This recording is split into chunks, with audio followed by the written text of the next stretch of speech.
नमस्कार दोस्तों, साहित्य ज्ञान क्लासेस में हार्दिक स्वागत है आपका। आज के सत्र में हम अध्ययन कर रहे हैं भारतीय काव्यशास्त्र में प्रमुख आचार्य रूप गोस्वामी। तो आज का जो सत्र है हमारा, उसमें हम भारतीय काव्यशास्त्र के प्रमुख आचार्य रूप गोस्वामी के बारे में अध्ययन करेंगे, जिसमें उनकी रचनाओं का संक्षिप्त परिचय, उनका जीवन परिचय संक्षिप्त में, और उन्होंने हिंदी जो भारतीय काव्यशास्त्र है उसमें कौन सा सिद्धांत दिया है, क्या उनकी विशेषताएं हैं, उनका हम अध्ययन आज के सत्र में करेंगे। भारतीय काव्यशास्त्र से हिंदी साहित्य से संबंधित जो भी परीक्षाएं होती हैं, उन सभी परीक्षाओं में प्रश्न अवश्य बनते हैं। UGC net, set, TGT, PGT, assistant professor परीक्षा, एलटी ग्रेड परीक्षा, जीआईसी प्रवक्ता, तो सभी परीक्षाओं में भारतीय काव्यशास्त्र से प्रश्न अवश्य आते हैं। तो आज का जो सत्र है हमारा विशेषकर रूप गोस्वामी से, रूप गोस्वामी का संक्षिप्त परिचय, उनकी रचनाओं का परिचय, रूप गोस्वामी का भारतीय काव्यशास्त्र में प्रमुख योगदान। जो नाम है इनका वो रूप गोस्वामी ही है। समय है इनका 16वीं शताब्दी। भारतीय काव्यशास्त्र के जो प्रमुख आचार्य हैं उनके समय से अवश्य प्रश्न आते हैं, और जन्मस्थान इनका बंगाल। इनके गुरु का नाम है चैतन्य महाप्रभु। इनके प्रमुख ग्रंथ हैं उज्ज्वल नीलमणि, भक्ति रसामृत सिंधु, सिंधु होगा यहाँ पर, नाट्य चंद्रिका, ये इनकी प्रमुख रचनाएं हैं। भारतीय काव्यशास्त्र के इतिहास में चैतन्य गौड़ीय संप्रदाय में दीक्षित रूप गोस्वामी का महत्व 11वें भक्तिरस की स्थापना करने के कारण है। 15वीं 16वीं में श्री चैतन्य महाप्रभु ने वैष्णव भक्ति की जो धारा प्रवाहित की थी, जिसने कृष्ण के प्रति प्रेम और रहस्यवाद को जन्म दिया, इससे प्रभावित होकर अनेक व्यक्तियों ने कृष्ण भक्ति पर आधारित वैष्णव कल्पनाओं को रस सिद्धांत की शब्दावली में आबद्ध किया। जो चैतन्य महाप्रभु हैं, जिन्होंने गौड़ीय संप्रदाय की स्थापना की, इसमें रूप गोस्वामी का महत्व विशेषकर है, और उन्होंने एक नए रस की स्थापना की, भक्ति रस। 15वीं और 16वीं शताब्दी में जो चैतन्य महाप्रभु हैं, इन्होंने वैष्णव भक्ति की जो धारा प्रवाहित की, क्या था कि जब श्री कृष्ण की रचनाओं का अध्ययन जब हम करते हैं तो हम देखते हैं कि वहाँ पर एक चैतन्य महाप्रभु के शिष्य हैं जो रूप गोस्वामी, उनका नाम विशेष रूप से आता है कि उन्होंने क्या किया है कि कृष्ण के प्रति प्रेम और रहस्यवाद को जन्म दिया। इससे प्रभावित होकर अनेक व्यक्तियों ने कृष्ण भक्ति पर प्रभावित आधारित वैष्णव कल्पनाओं को रस सिद्धांत की शब्दावली में आबद्ध किया और भक्ति रस के सिद्धांत की स्थापना की।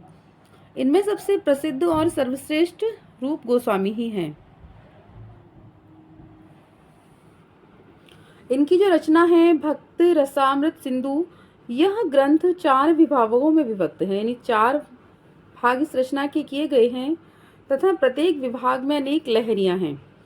लहरियां या प्रकाश कह लो, अध्यात्म, सर्ग, इस प्रकार इसमें लहरियों को कहा गया है।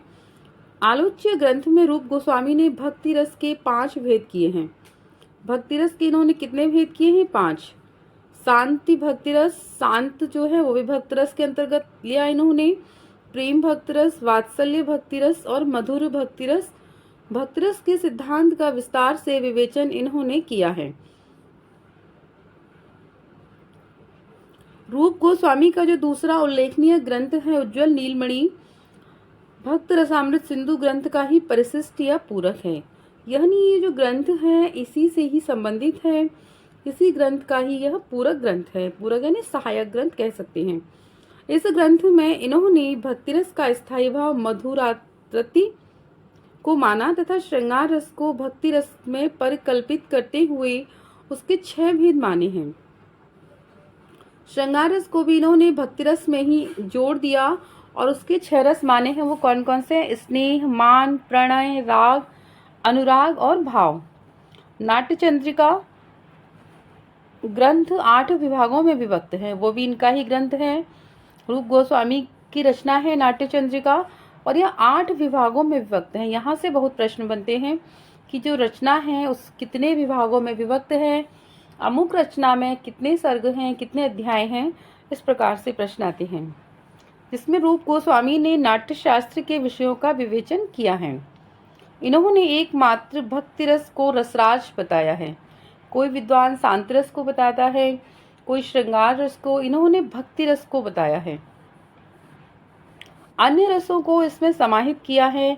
हास्य, अद्भुत, वीर, करुण, रौद्र, भयानक और विवत्स इत्यादि रसों को इन्होंने गौण रसों की श्रेणी में रखा है।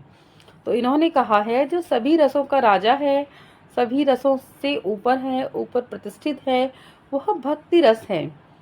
बाकी सभी रस क्या हैं, उसके नीचे है। तो रूप गोस्वामी ने सबसे जो अच्छा प्रश्न बना वह यह है कि रूप गोस्वामी के गुरु का नाम चैतन्य महाप्रभु। इनकी प्रमुख रचनाएं हैं 3, उज्ज्वल नीलमणि, भक्ति रसामृत सिंधु और नाट्य चंद्रिका। यह रचनाएं कितने भागों में विभक्त हैं? रूप गोस्वामी ने किस रस का प्रतिपादन किया है, किस रस को रसराज माना है? तो भक्ति रस को। तो आज के सत्र में इतना ही। आगे के सत्रों में जुड़े रहिए। हम इसी प्रकार अन्य तथ्यों का, अन्य रचनाकारों का, अन्य साहित्य संबंधी तथ्यों का अध्ययन करेंगे। अगर आपने चैनल सब्सक्राइब नहीं किया है तो सब्सक्राइब कीजिए, वीडियो को लाइक कीजिए, शेयर कीजिए और कमेंट्स कीजिए। धन्यवाद।